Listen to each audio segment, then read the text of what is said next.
Tá sé an séireach agus fiú é cinnte. Is mis le Harnett bíon ag tuairt faoi rásaíocht glúisithe in mo gcuireann sé.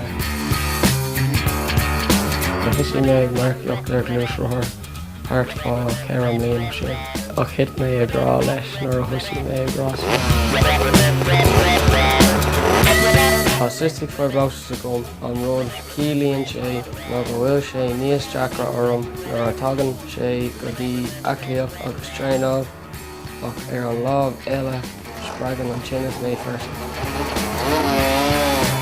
Ní raibh mé chuig tuchtúirí rósáasta nuair a chuala sí go raibh mé ag tuairt faoi rásaíocht glúisithe ar dús.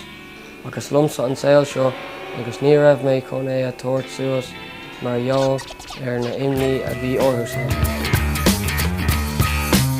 Ceapan féin go bhfuil an spórt aonanta don séir. Bhíonn muid ag marcaíocht aonanta gearr go chéile agus muid ag marcaíocht ar luas leis.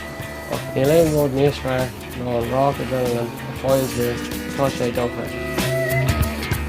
Bhaid tacaíocht am áthair le mo glúisithe agus tugann sé an máthair is fearr dom a gcónaí is mé ag dul ag rásaíocht mar sin is tacaíocht ionach é sin.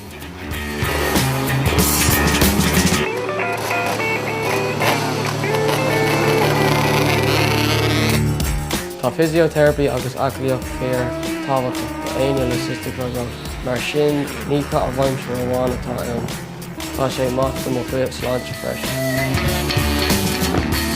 Bhí láthair tá rásaíocht glúisithe mar cha a bhaimsear chusa suchtain ach tá mo chuid sláinte ag gcuireann níos fearr céim ar céim mar sin tá sé mar aon a gom a bheith ar ais ar an teacht go leor.